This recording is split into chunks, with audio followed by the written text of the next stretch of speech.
नमस्कार, मैं doctor Pushkar Dwivedi, cancer expert. आज आपसे गैस्ट्रिक कैंसर या स्टमक कैंसर के बारे में बात करने आया हूँ। सबसे पहले तो इसके लक्षण के बारे में बात करते हैं। तो इसके जो कॉमन लक्षण हैं वो पेट में दर्द होना, वोमिटिंग होना, खाना खाने के बाद खाना पचेगा नहीं, उल्टी में बाहर आ जाएगा, पेन होना, पेन एब्डोमेन होना।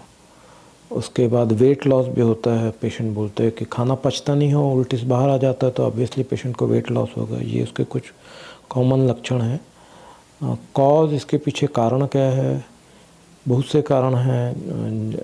एक जो हाई सॉल्ट डाइट, खाने में नमक का ज़्यादा होना, एच पाइलोरी नाम का एक इन्फेक्शन होता है, ये बैक्टीरिया है, ये भी स्टमक कैंसर के लिए रीज़न बताते हैं इसको। सेडेंटरी लाइफस्टाइल होना, साथ में ओवरवेट होना, फिज़िकली इनएक्टिव रहना, खाने में फ्रूट, सलाद, जूस, इन सब चीज़ों का कम होना, हाई कैलोरी डाइट लेना, भोजन में फल सब्जियां इसको कम मात्रा में लेना, और नॉन वेजिटेरियन फूड ज़्यादा लेना, और हाई कैलोरी डाइट ज़्यादा लेना, प्रोसेस्ड फूड, फास्ट फूड इसको ज़्यादा लेना, ये सब अपने आप में इसके रीज़न बनते हैं। ट्रीटमेंट की जो बात आती है तो उसके लिए पहले हमको वर्कअप करके ये पता करना होता है कि कौन सा स्टेज है। तो स्टेजिंग वर्कअप उसको बोलते हैं। इसके लिए 2-3 टेस्ट हैं। जैसे पहले तो एंडोस्कोपी करते हैं। एंडोस्कोपी से यदि अंदर स्टमक में कोई ग्रोथ दिखी, कोई भी लीजन दिखा, तो उससे टुकड़ा निकाल के जांच के लिए भेजते हैं, जिसको बायोप्सी बोलते हैं। एक बार उसमें आ गया कि कैंसर है, कंफर्म हो गया, तो फिर उसके बाद सीटी स्कैन, पेट स्कैन और डायग्नोस्टिक लेप्रोस्कोपी। डायग्नोस्टिक लेप्रोस्कोपी का रोल स्टमक कैंसर में ज़्यादा है बाकी पेट के कैंसर की तुलना में। डायग्नोस्टिक लेप्रोस्कोपी मतलब एक्चुअली होता यह है कि जो पेरिटोनियल डिपॉजिट्स हैं वो सीटी स्कैन या पेट स्कैन में पिकअप नहीं होते।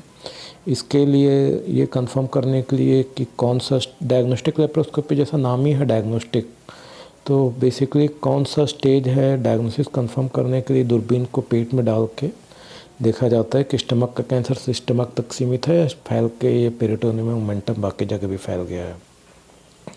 एक बार डायग्नोसिस कंफर्म होने के बाद फिर और ट्रीटमेंट की जब बात होती है तो सर्जरी, कीमोथेरेपी और साथ में रेडिएशन थेरेपी कुछ पेशेंट में आवश्यकता पड़ती है। एक जो नया डेवलपमेंट हुआ है वो ये है कि पिछले कुछ वर्षों में ये बात समझ में आई लोगों को कि ज़्यादातर स्टमक कैंसर जो हमारे खासकर इंडिया जैसे देश में जो पेशेंट आते हैं वो थोड़ा सा एडवांस होते हैं, लोकली एडवांस। तो उन सारे पेशेंट में न्यू एडजुवेंट कीमोथेरेपी देना चाहिए। मतलब अपफ्रंट ऑपरेशन अटेम्प्ट करने में बीमारी के पूरे तरीके से निकालने की संभावना कम होती है, ठीक होने की भी गुंजाइश कम होती है। इसलिए पहले कीमोथेरेपी देख के ट्यूमर को, बीमारी को कम करना चाहिए। इसको हम लोग न्यू एडजुवेंट कीमोथेरेपी बोलते हैं, NACT। उसके बाद बीमारी के ऑपरेशन में पूरी तरीके से निकलने की संभावना बढ़ जाती है और उससे फिर बीमारी के ठीक होने की भी संभावना बढ़ती है। तो ये एक नया डेवलपमेंट मतलब पिछले 3-4 साल का डेवलपमेंट है। उसके बाद फिर फाइनल हिस्टोपैथोलॉजी के बेसिस पे आगे क्या ऑपरेशन इसमें D1 D2 इस तरीके का रेडिकल गैस्ट्रेक्टोमी, उसके सराउंडिंग कितने लिम्फ नोड वगैरह निकाले जा रहे हैं, लेवल 1 लेवल 2, उसके बेसिस पे वो D1 D2 ये सब टेक्निकल वर्ड है, वो सर्जरी होती है। उसके बाद फिर कीमोथेरेपी, फ्लॉट आजकल जैसे यूज़ होता है कॉमनली स्टमक कैंसर में, ये कीमोथेरेपी दी जाती है। उसके बाद फिर रेडिएशन कुछ पेशेंट में आवश्यकता होती है, सारे पेशेंट में नहीं। ट्रीटमेंट के बाद जब फॉलोअप की बात आती है तो फॉलोअप 5 साल तक करते हैं। उसमें basically endoscopy, CT scan, PET scan तो रूटीनली एडवाइज नहीं किया जाता है। एंडोस्कोपी और सीटी स्कैन, कुछ केसेस में ट्यूमर मार्कर, CA वगैरह। मेटास्टेटिक डिजीज़ यदि है तो फिर उसमें टारगेटेड थेरेपी के ऑप्शंस हैं। जैसे स्टमक कैंसर में HER2/neu जो कि ब्रेस्ट कैंसर में भी एक मार्कर है, उसको भी स्टमक कैंसर में भी देखते हैं। यदि HER2/neu एम्प्लीफिकेशन है तो फिर ट्रस्टुज़ुमैब का भी रोल है। बट मेटास्टेटिक डिजीज़ में ट्रीटमेंट का इंटेंशन बेसिकली पैलिएशन होता है, सर्वाइवल इम्प्रूव करना होता है। पेशेंट की लाइफ हम कितना बढ़ा सकते हैं, पूरा ठीक होना मुश्किल होता है।